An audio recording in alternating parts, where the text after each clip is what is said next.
o'simlikning biomassasi 800 ming kilogramm bo'lib, lochinning biomassasi 8 kilogrammga ortgan. Lochin nechanchi tartib konsument hisoblanadi?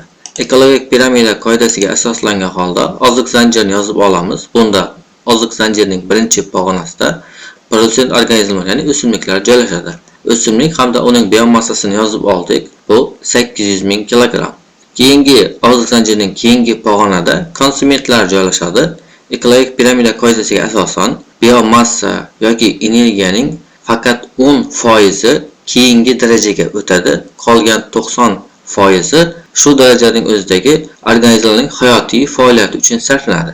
O'simlikning massasi 800 ming kilogrammni tashkil qilsa, shu o'simlik bilan oziqlangan konsumentning massasi 80 ming kilogrammga ortadi. Endi masalamiz sharti bo'yicha lochinning biomassasi 8 kilogrammga ortgan. Shunga asoslangan holda lochinni nechanchi tartib konsument ekanligini aniqlashimiz lozim.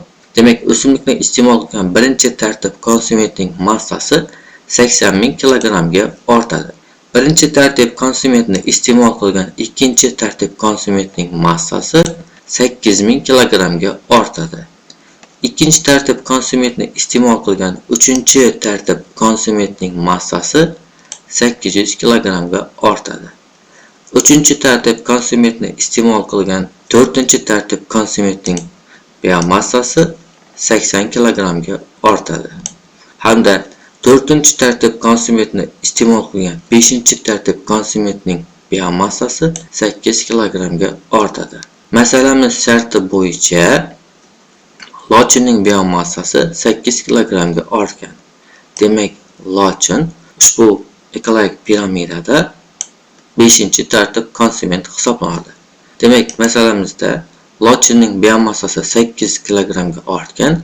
Lochin nechanchi tartib konsument? Demak, lochin 5-tartib konsument hisoblanadi.